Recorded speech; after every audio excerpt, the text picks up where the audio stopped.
Everyone, good morning. আজ 21শে September. আজ হচ্ছে মহালয়া। দিন গুনতে গুনতে দুর্গাপূজা কিন্তু চলেই আসলো। হ্যাঁ, একটা বছরের অপেক্ষা শেষ। এই তো মা চলেই আসলো আমাদের মাঝে। আর চারিদিকটা দেখছিলাম আর মনে হচ্ছিল উৎসবের আমেজ যেন এখনই শুরু। একটা পজিটিভ এনার্জি নিয়ে দিনটাকে শুরু করছি। এখন বাজে সকাল 7টা। ঘুম থেকে উঠে হাত মুখ ধুয়ে নিয়েছি। আর তারপর আমার প্রথম কাজ হচ্ছে আমার এই পাখিগুলোকে চাল দেওয়া। তো সেটাই করে নিলাম। এই যে পাখিদের আমি চাল দিয়ে দিয়েছি আর ওরা কিন্তু একে একে আসছে আমার আঙিনায় চাল খাওয়ার জন্য। তো দেখো, সেই সুন্দর মুহূর্তটাও কিন্তু আমি ক্যাপচার করে নিয়েছি আমার ফোনে। আর হ্যাঁ, তোমাদের সাথে শেয়ার করছি। কেমন লাগছে বলো তো? এরকম সকালবেলায় যদি এত সুন্দর একটা ওয়েদারে পাখিরা আসে, তখন কতটা ভালো লাগে। মনের মধ্যে একটা অদ্ভুত শান্তি কিন্তু কাজ করে। কখনো যদি খাবার দিতে একটু দেরি হয়ে যায়, ওরা কিন্তু অপেক্ষায় থাকে যে কখন আমি ওদের খাবার দেব আর ওরা খাবে। সকাল সকাল অনেক গল্পই করে নিয়েছি তোমাদের সাথে। তো চলো এবার টিভিটা ছেড়ে নেওয়া যাক। হ্যাঁ, আজকে যেহেতু মহালয়া, তো সকালবেলা কিন্তু মহালয়া দিবে টিভিতে। তো সেটাই দেখছিলাম আর সকালের কাজকর্মগুলোও করে নিচ্ছিলাম। ওই আর কি, কাজ করতে করতে যতটুকু দেখা যায়। আর এই দিনটাতে না আমার ছোটোবেলার কথা অনেক বেশি মনে পড়ে যায়। যখন ছোট ছিলাম তখন এই প্রোগ্রামটা আমি একদম শুরু থেকে শেষ অবধি দেখতাম। যদি কখনো একটু জায়গা মিস হয়ে যায় তখন একদমই ভালো লাগতো না। তো এখন তো আর এটা হয় না। এখন হচ্ছে ওই কাজ করি আর যখন এইটুকু দেখা যায়, কারণ আমার হাজব্যান্ড সকালে অফিসে যাবে, তো তাকে নাস্তা দেওয়া বা বাচ্চাদের খাওয়ানো বা অন্যান্য কাজ থাকে। তো এখন আর আসলে এগুলো হয় না। যে ছোটোবেলায় যেভাবে আমরা দিনগুলো পার করেছি বা সময়গুলো কাটাতে পারতাম, সেটা আসলে বড় হয়ে থাকে না। কারণ স্বাভাবিক যে এখন অনেক দায়িত্ব বেড়ে গেছে। সকালবেলায় আমার ঘরদোর গুছানো, সকালের নাস্তা, মানে যা যা কাজ থাকে সব শেষ করে ফেলেছি। তো এখন চলে এসেছি দুপুরের জন্য রান্না করতে। তো আজকে যা যা রান্না করব সব কিছুই নিয়ে নিলাম একসাথে গুছিয়ে। তো এখন সবজিগুলো সব কেটে নেব। আর তার জন্য যা যা আমার লাগবে সব নিয়ে নিচ্ছি হাতের কাছেই। ছুরি দিয়ে কাটাকাটি করতে খুব একটা ভালো পারি সেটা বলবো না, কিন্তু হ্যাঁ করি, ছুরি দিয়েও করি আবার বটি দিয়েও করি, যখন যেভাবে সুবিধা হয়। আর বেগুনগুলো কাটতে কাটতেই দেখলাম যে একটা প্রথম যে বেগুনটা নিলাম সেটাই হচ্ছে পোকা ছিল। তো সেটাই সাইডে রেখে দিলাম, ওইটা আর নেব না। এখন বাদবাকি বেগুনগুলো আমি কেটে নিচ্ছি। আজকে বেগুন দিয়ে মাছ দিয়ে রান্না করব। আর হচ্ছে একটা গাজর নিয়ে নিয়েছি, 2টা আলুও নিয়ে নিয়েছি। গাজরটা আর আলুটা কুচি করে ভেজে নেব। বেগুনটা আজকে আমি ধনেপাতা দিয়ে রান্না করব। তো ধনেপাতা দিয়ে যখন আমি বেগুনটা রান্না করি তখন কিন্তু এমনই একটু লম্বা লম্বা করে কেটে 4টা ফালি করে নেব। যখন আমি এইভাবেই বেগুন দিয়ে ধনেপাতা দিয়ে রান্না করি, বেগুনটা কিন্তু এইভাবেই কেটে নিলে দেখতে ভালো লাগে। আর তো বেগুনটা আমার কাটাও হয়ে গেল। আর এখন গাজরের খোসাটাকেও পিলার দিয়ে ছাড়িয়ে নিচ্ছি। তো আলু গাজর সবগুলোই আমি ছুলে নেব এইভাবেই। তোমাদের সাথে কিন্তু আমি আজকে যে ব্লগটি শেয়ার করছি এটাই কিন্তু আমার চ্যানেলের প্রথম ব্লগ। হ্যাঁ, যারা এতক্ষণ ধরে আমার সাথে রয়েছো আমার এই ব্লগটির সাথে, তাদেরকে অসংখ্য ধন্যবাদ এতটা সময় ধরে আমার ব্লগটা দেখার জন্য। তোমাদের কেমন লেগেছে ব্লগটি তোমরা কিন্তু অবশ্যই কমেন্টে জানিয়ে যেও। আর যদি ভালো লাগে তাহলে কিন্তু আমার চ্যানেলটিকে তোমরা সাবস্ক্রাইব করে দিতে পারো। আমি চেষ্টা করব যে আমার দৈনন্দিন জীবনের নানা কাজকর্ম আমি ছোট ছোট ব্লগের মাধ্যমে এই চ্যানেলটাতে শেয়ার করার।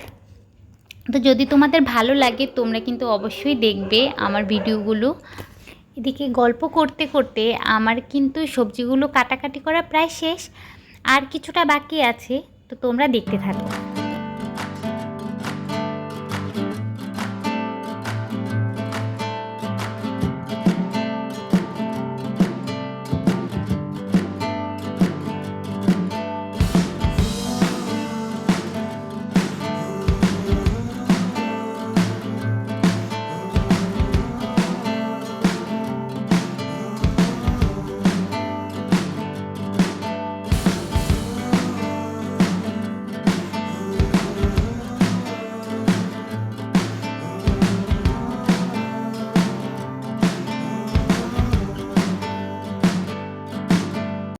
চলো তোমাদের সাথে একটা ম্যাজিক শেয়ার করি। আমি কিন্তু ম্যাজিকও জানি। এই দেখো, ম্যাজিক করে সব সবজিগুলোকে কিন্তু আমি কুচি কুচি করে দিয়েছি।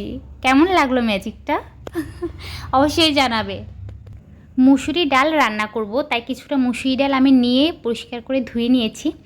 এবার হচ্ছে চুলায় বসিয়ে দিলাম, আর মুসুরি ডালটা সিদ্ধ হওয়ার সময় একটু লবণ আর কাঁচামরিচটা দিয়ে দিব, এতে ডালটা খুব সুন্দরভাবে সিদ্ধ হয়ে যাবে। মাছগুলোও আমার ধোয়া হয়ে গেছে। আজকে আমি পাবদা মাছ রান্না করব, তো মাছে আমি লবণ হলুদটা মাখিয়ে নিচ্ছি। এবার তেলে আমি এগুলো হালকা করে একটু ফ্রাই করে নেব। আর পাবদা মাছটা কিন্তু আমাদের বাসায় খুব ভালোই খাওয়া হয়, যেহেতু আমার বাসায় ছোট বাচ্চা রয়েছে, তো আমার বাচ্চারা কিন্তু এই মাছটা খেতে খুব ভালোবাসে। আর বাচ্চাদের এই মাছটা কাটা বেছে খাওয়াতেও কিন্তু সুবিধা হয়। তো সেই কারণেই আর কি মাছটা কিন্তু প্রায়ই আমি রান্না করি। মাছটাকে সুন্দর করে মশলা দিয়ে মাখিয়ে রাখলাম। এবার আমি একটু রসুন বাটা আর কয়েকটা কাঁচামরিচ ব্লেন্ডারে বেটে নেব। রসুনটা আমার বাটাই ছিল, কিন্তু কয়েকটা কাঁচামরিচ তো আর ব্লেন্ডারে বাটা যাবে না, তো সেই কারণে রসুনটাও দিয়ে দিলাম। একসাথে দুইটাকেই আমি বেটে নিচ্ছি।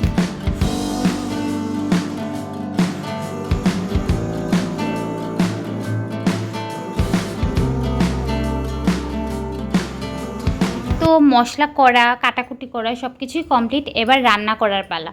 তো কড়াইতে আমি তেল দিয়ে দিয়েছি। তেলটা গরম হওয়ার পর এবার আমি মাছগুলোকেও ছেড়ে দিলাম কড়াইয়ের মধ্যে। তো মাছগুলো আমি একটু ভেজে নেব, ভেজে তারপর তরকারিটা রান্না করব। আর পাশের চুলায় কিন্তু আমার ডালটাও খুব ভালোভাবে সিদ্ধ হয়ে গেছে। মাছের একটা পাশ ভেজে নিয়েছি, এবার মাছটাকে উল্টে দেব। আর সবগুলো মাছ একবারে হয়নি, আমি দুইবারে মাছগুলোকে ভেজে নেব।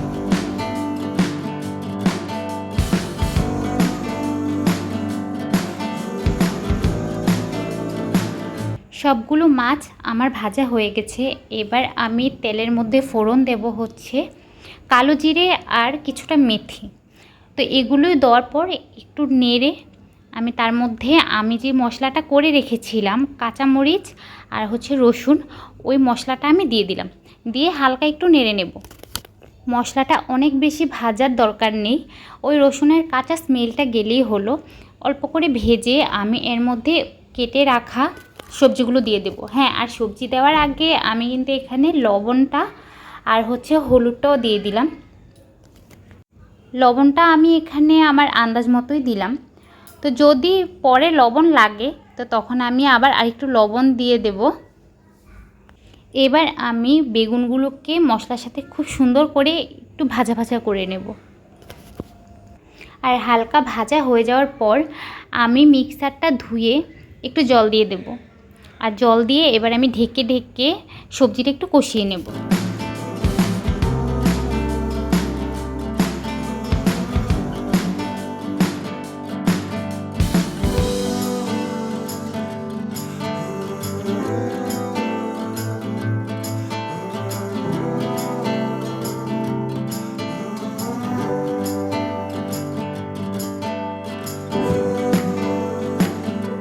বেগুনটা কিন্তু খুব সুন্দরভাবে কষানো হয়েছে, আর বেগুনটা একদম গলে গলেও গিয়েছে।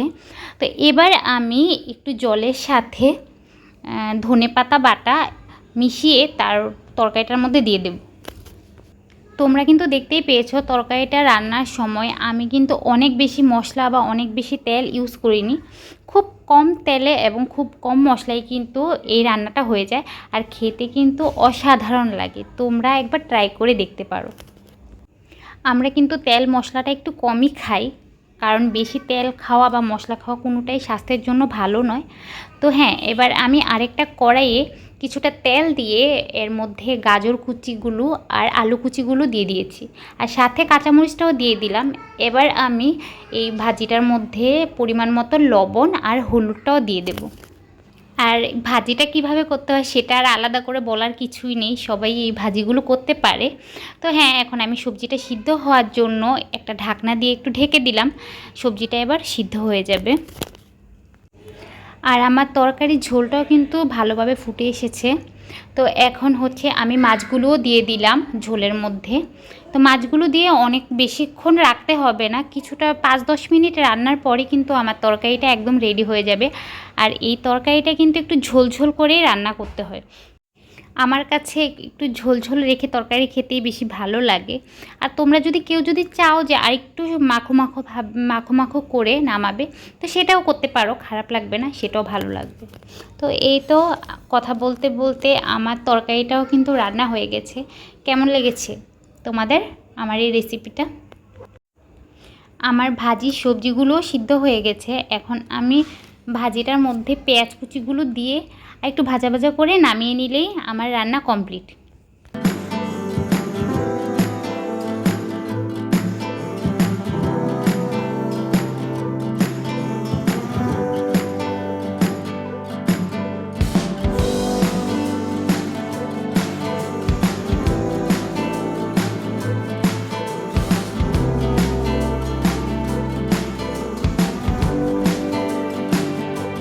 তো আজকে অনেকটা সময় আমি তোমাদের সাথে কাটালাম। কেমন লেগেছে আমার ব্লগটি বা আমার রান্নাবান্নাগুলো তোমরা অবশ্যই কমেন্টের মাধ্যমে আমাকে জানাতে পারো। আমি অনেক খুশি হব। তোমাদের ভালো লাগলেও তোমরা জানাবে, বা খারাপ লাগলেও তোমরা জানাবে। তো এই তো আজকের ব্লগটি আমার এতটুকুই ছিল। আর যদি তোমাদের আমার ব্লগটি ভালো লাগে তোমরা চ্যানেলটাকে সাবস্ক্রাইব করে দিও।